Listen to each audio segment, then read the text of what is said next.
মৰমৰ ছাত্ৰ-ছাত্ৰীসকল, আজি মই পঞ্চম শ্ৰেণী পাঠ ৩ অসমৰ সংস্কৃতি পাঠৰ আগৰ ভিডিঅ'ত থাকি যোৱা প্ৰশ্ন উত্তৰসমূহ আলোচনা কৰিব ওলাইছোঁ।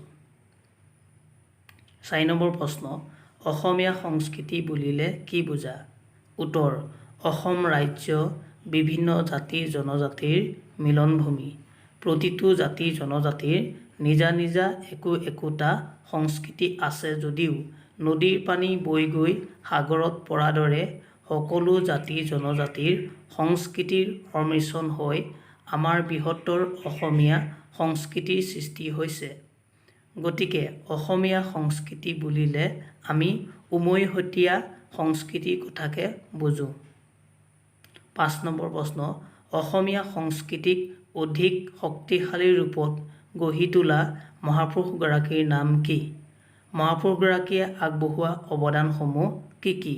উত্তৰ: অসমীয়া সংস্কৃতিক অধিক শক্তিশালী ৰূপত গঢ়ি তোলা মহাপুৰুষজনৰ নাম হ'ল শ্ৰীমন্ত শংকৰদেৱ।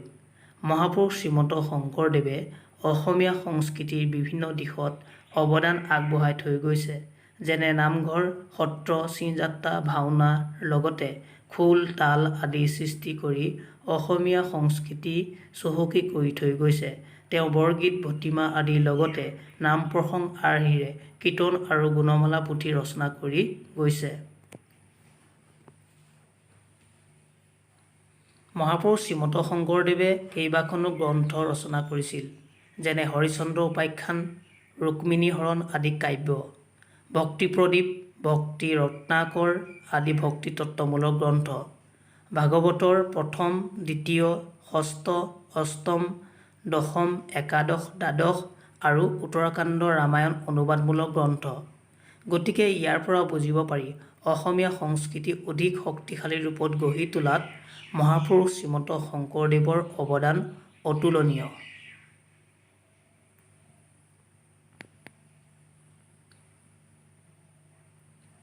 ৬ নম্বৰ, চমু টোকা লিখা।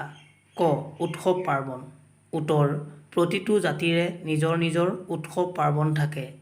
উৎসৱ পাৰ্বণবোৰে মানুহৰ মাজত আনন্দ, একতা, সম্প্ৰীতিৰ লগতে মৰম চেনেহৰ ভাৱ বৃদ্ধি কৰে। অসমীয়া সমাজতো বিহু, বিভিন্ন পূজা, বিয়া-সবাহ আদি অনুষ্ঠিত কৰে।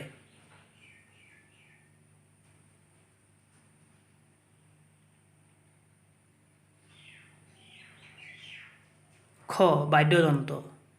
উত্তৰ: গীত পৰিৱেশন কৰিবৰ বাবে বাদ্যযন্ত্ৰ অপৰিহাৰ্য। সংস্কৃতিৰ বাবে বাদ্যযন্ত্ৰ অপৰিহাৰ্য অংগ। সেয়েহে অসমীয়া সমাজত খোল, তাল, ঢোল, পেঁপা, গগনা আদি বিভিন্ন ধৰণৰ বাদ্যযন্ত্ৰৰ ব্যৱহাৰ দেখিবলৈ পোৱা যায়।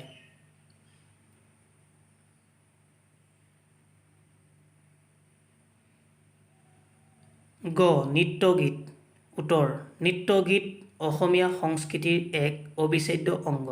নৃত্য-গীতবোৰে মানুহৰ মাজত একতা, মৰম চেনেহৰ ভাৱ বৃদ্ধি কৰাৰ লগতে মানুহৰ মনৰ পৰা অৱসাদ দূৰ কৰে। অসমত বহুতো নৃত্য-গীত প্ৰচলিত আছে। যেনে বিহুগীত, জিকিৰ, মুখেদা গীত, হুঁচৰি, দেউৰী নৃত্য, খেৰাই নৃত্য, দেওধনী নৃত্যৰ লগতে পুতলা নাচ আৰু ওজাপালি উল্লেখযোগ্য। ঘ. ৰীতি-নীতি। উত্তৰ: প্ৰাচীন কালৰে পৰা অসমত বিভিন্ন ৰীতি-নীতি প্ৰচলিত হৈ আহিছে। ৰীতি-নীতিৰ অবিহনে এখন সমাজ সুন্দৰ হ'ব নোৱাৰে। জ্যেষ্ঠজনক সন্মান জনোৱা, সৰুজনক মৰম কৰা, ঘৰলৈ আলহী আহিলে সেৱা শুশ্ৰূষা কৰা, আত্মীয় বা আৰ্তজনক বিপদত সহায় কৰা, বিহুত আত্মীয়ক বিহুৱান দিয়া আদি অসমত প্ৰচলিত ৰীতি-নীতি।